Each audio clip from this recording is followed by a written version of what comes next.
thatmovieguyUK. If you've ever heard of The Lure and Agnieszka Szymborska, you know that we actually have a very exciting director out there right now.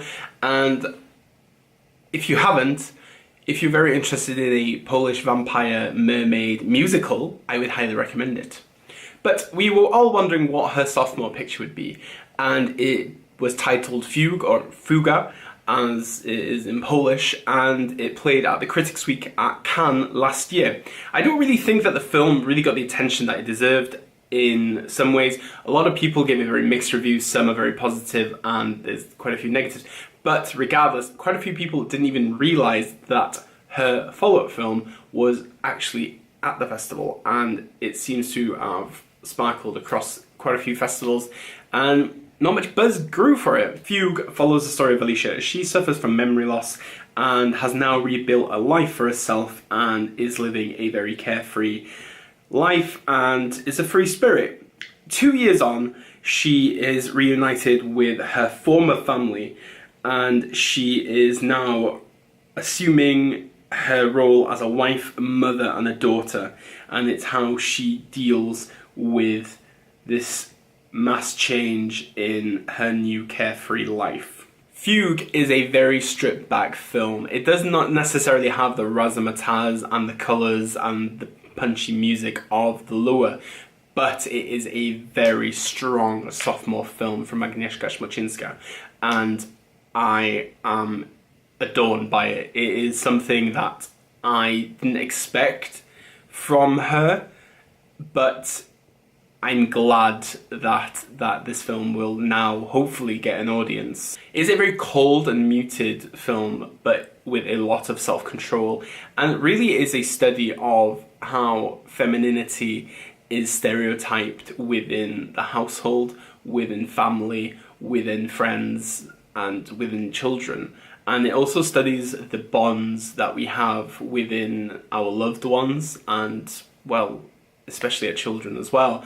And it is very focal from Szymborska. I think that it's very poignant in the way that she goes around with this film. I understand, as my partner, she's Polish, she tells me that you are brought up in Poland to be second best to men, and obviously that's a message I would never want to pass on to anyone. I think it's a very primitive concept, and I, well, wholeheartedly disagree with it. And I think it is a perspective that Szymborska is trying to make aware of, how female identity is so important and how we are allowed as human beings and as equals to embrace our own lives and our own paths. While amnesiac dramas are very common in cinema, Fugue doesn't really follow the cliches and the usual narrative and the arcs that we expect from it.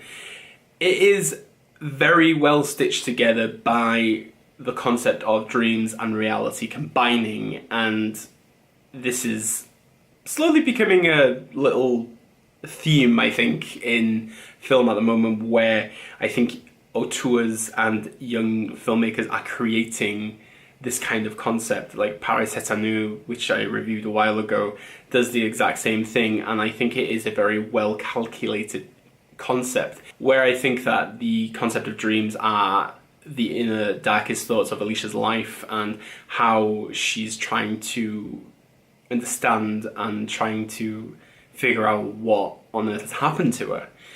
There's one scene in particular where there is a dance scene after a dinner between her and her husband, and I think that there is very strong body movement, there is very strong ideals in it. You understand more from this body movement than what any dialogue would say to you about how both of them are feeling about each other.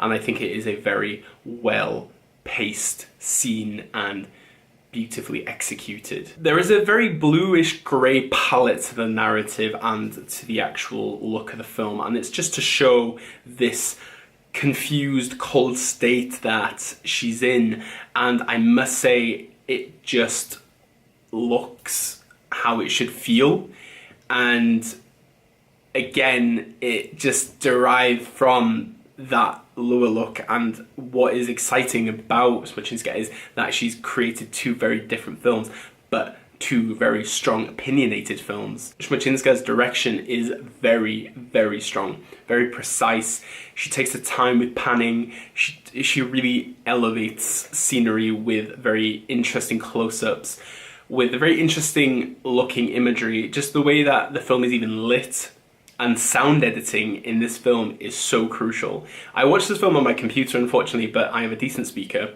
and the importance of sound in this film at times is very crucial, and I'll just leave it at that for now, and you can formulate your own opinion through this. Gabriela Muszkala, who plays Alicia, is also the writer of this film, and it is a very strong, powerful performance from her. It is very interesting to see how a writer can actually bring her own emotions into the paper that she's written this on and to the screen itself. I must say it's a very transformative film. You understand a few glimpses of a life where she was this blonde haired lady at one point, and then she just goes to the complete opposite with this bohemian look, short hair, brown hair.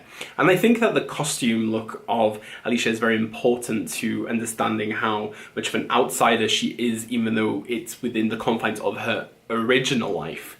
And I think it just really just shows you that differentiation, juxtaposition that the character actually has. But it is a very strong performance, and I was in awe of what she provided. Just even as a physical performance, I just adored it. It's very strong. It's very painful to watch at times, and I utterly will remember this performance for quite some time. Agnieszka Smoczynska's film is very worthy of the new auteur content on Mubi right now, and I would highly recommend that you guys go watch it. It is a very interesting film, and if you haven't seen The Lure yet, I would recommend that also, and I look forward to seeing what her third film will be and what the future holds for her. Very, very great director and a very interesting and thought-provoking film. Obviously, my information is all below if you guys want to talk to me in any form of way, and as always, I appreciate any comments or whatever. If you're actually into, I never say this normally, but if you're interested in subscribing to my channel, please do. I have a lot more coming up over the year. And obviously, as we normally say on this channel, but we'll start with Polish, dziękuję, diolch, dank, obrigado, merci beaucoup, arigato, dankeschön, bitteschön, all the shins. And obviously, never change.